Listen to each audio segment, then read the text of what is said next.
warahmatullahi wabarakatuh. Perkenalkan, saya Anissa Ramadhani Jeva dengan NIM C0023048 dari Prodi Perpajakan dengan mata kuliah Pemotongan dan Pemungutan Pajak Penghasilan dengan dosen pengampu Bapak Dr. Wirmi Eka Putra SHMSI dan Ibu Sheila Aprilia Murni Dayanti.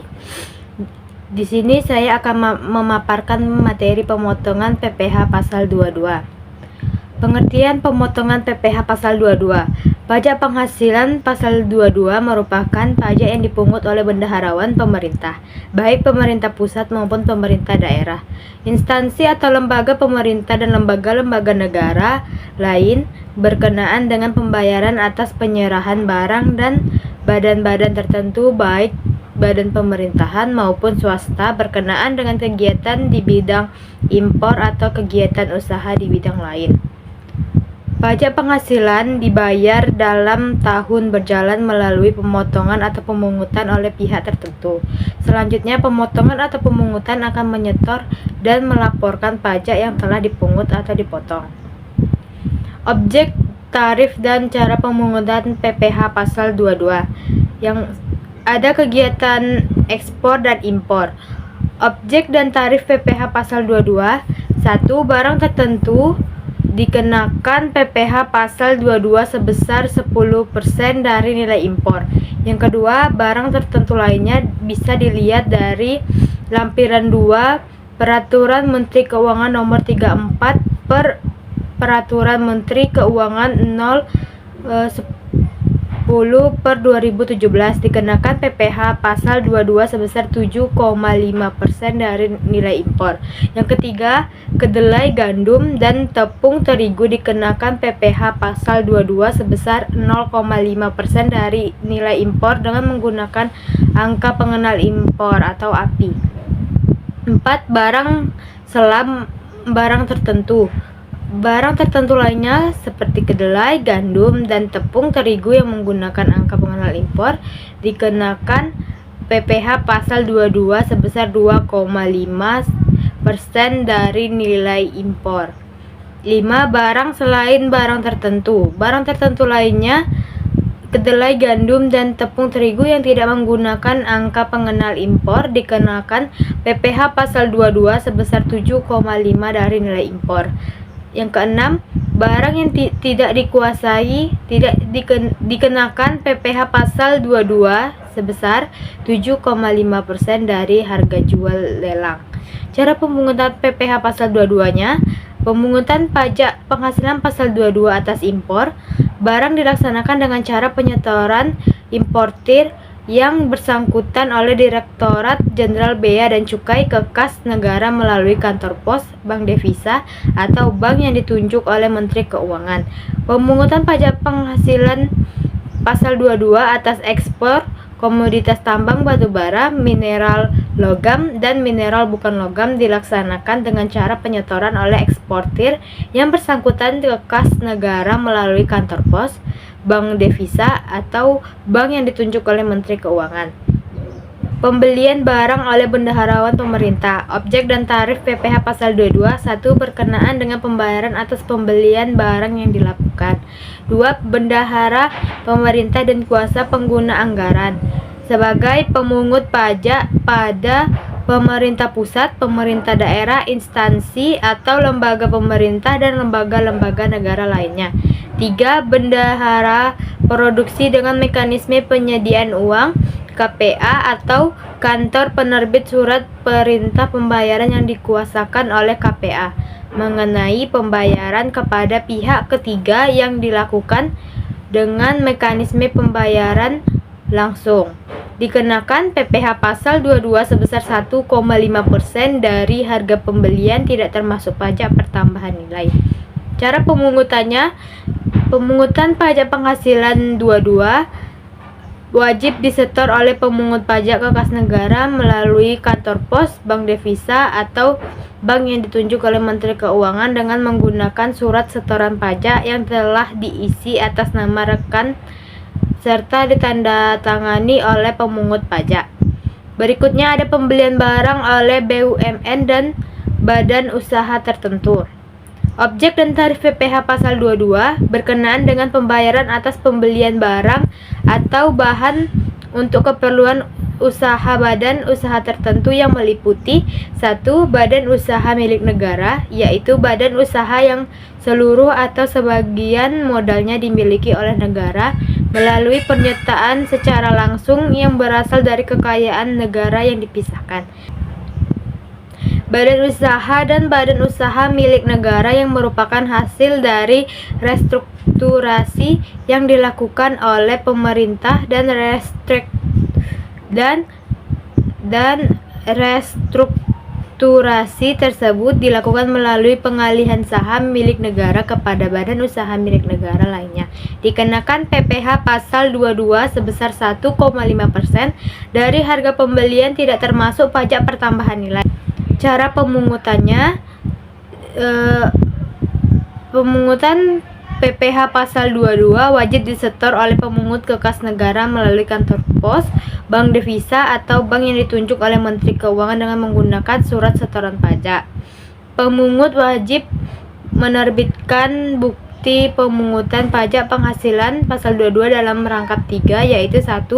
Lembar ke-1 untuk wajib pajak yang dipungut, 2. Lembar kedua sebagai lampiran laporan bulanan kepada kantor pelayanan pajak, yang ketiga lembar ketiga sebagai arsip pemungut pajak yang bersangkutan. Lalu ada penjualan hasil produksi industri tertentu.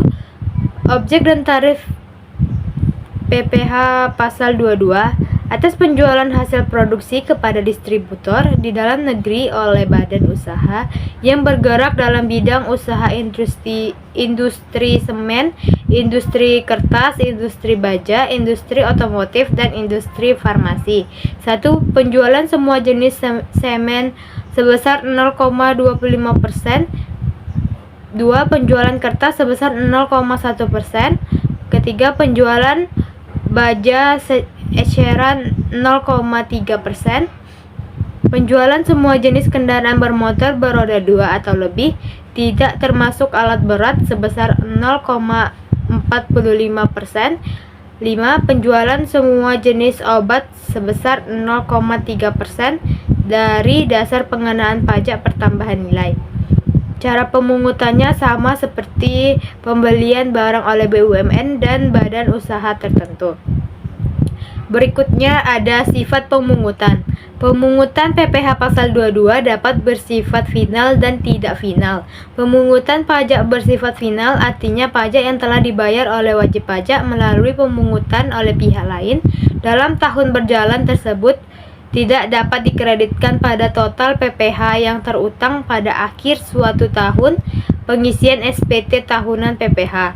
Sebaliknya, pemungutan pajak bersifat tidak final berarti pajak yang sudah dipungut oleh pemungut atau dibayarkan dapat dikreditkan atau diperhitungkan sebagai pembayaran pajak penghasilan dalam tahun berjalan oleh wajib pajak yang dipungut. Berikutnya ada kegiatan yang tidak dikenakan PPh pasal 22. 1. Impor barang atau penyerahan barang yang berdasarkan ketentuan peraturan perundang-undangan tidak terutang pajak penghasilan. 2. Impor barang yang dibebaskan dari bea masuk. 3. Dalam hal impor sementara jika pada waktu impornya nyata dimaksudkan untuk diekspor kembali. 4. Diimpor kembali atau reimpor yang meliputi barang-barang yang telah diekspor kemudian diimpor kembali dalam kualitas yang sama atau barang-barang yang telah diekspor untuk keperluan perbaikan, pengerjaan, dan pengujian yang telah memenuhi syarat yang ditentukan oleh Direktorat Jenderal Bea dan Cukai. 5. Pembayaran yang dilakukan oleh bendahara pemerintah, BUMN, dan badan usaha tertentu, badan usaha industri atau eksportir, pembelian komoditas tambang. 6. Pembayaran untuk pembelian barang dengan penggunaan dana bantuan operasional sekolah atau BOS. Lalu yang ketujuh ada penjualan kendaraan bermotor di dalam negeri yang dilakukan oleh industri otomotif, agen tunggal, agen pemegang merek, dan importir umum kendaraan bermotor yang telah dikenakan pemungutan pajak penghasilan berdasarkan ketentuan pasal 22 atas barang yang tergolong sangat mewah. 8. Atas impor emas batangan yang akan diproses untuk menghasilkan barang perhiasan dari emas untuk tujuan ekspor. Pengecualian ini harus dinyatakan dengan surat keterangan bebas atau SKB pajak penghasilan pasal 22 yang diterbitkan oleh Direktur Jenderal Pajak. 9. Penjualan emas batangan oleh badan yang berwenang menjual emas batangan kepada Bank Indonesia. 10. Pembelian gabah atau beras oleh bendahara pemerintah atau kuasa pengguna anggaran, penjabat penerbit surat perintah membayar yang diberi delegasi oleh kuasa pengguna anggaran atau bendahara pengeluaran. 11. Pembelian gabah atau beras oleh Bulog. 12. Pembelian bahan pangan pokok dalam rangka menjaga ketersediaan pangan dan stabilisasi harga pangan oleh perusahaan umum badan urusan logistik atau Perum Bulog atau badan usaha milik negara lain yang mendapatkan penugasan sesuai ketentuan peraturan perundang-undangan. Contoh soal: PT Ceria menggunakan API dalam melakukan impor barang. Pada Januari 2019, melakukan impor barang kedelai dari negara X dengan harga faktur $30.000. Biaya asuransi dan biaya angkut pengapalan barang dari negara X ke dalam daerah pabean atau Indonesia masing-masing sebesar 0,5% dan 15% dari harga faktur. Biaya tersebut dibayar oleh PT Ceria. Tarif bea masuk 10%. Tarif bea masuk 10% dari CIF. Kurs yang ditetapkan oleh Menteri Keuangan pada saat itu adalah $1 sama dengan 13.570. Sedangkan kurs BI adalah $1 sama dengan 14.553. Hitung PPh pasal 22 yang harus dibayarkan oleh PT Ceria. 1. Menghitung nilai impor. Harga faktur sama dengan $30.000. Kedua, biaya asuransi 0,5% dikali 30.000 sama dengan 150. Ketiga, biaya angkut 15% dikali $30.000 sama dengan 5.500. Lalu ditambahkan, dapatlah CIF-nya $34.650. Bea masuk 10% dikali $34.650 sama dengan 3.465 ditambah dapatlah nilai impor sebesar $38.115. Nilai impor dalam rupiah $38.115 dikali 13.570 sama dengan 517.220.550. 2. Menghitung PPh pasal 22 atas impor. 0,5% dikali 517.220.550 sama dengan 2.586.103. Kedelai termasuk kelompok barang impor tertentu dikenakan PPh pasal 22 dengan tarif 0,5% apabila importir menggunakan API Peraturan Menteri Keuangan Nomor 110 atau Peraturan Menteri Keuangan 10/2018 huruf C. Apabila importir tidak menggunakan API, tarif PPh pasal 22 adalah 7,5% dari nilai tersebut. Itulah pemaparan materi dari saya. Kurang dan lebihnya saya mohon maaf. Saya akhiri. Wassalamualaikum warahmatullahi wabarakatuh.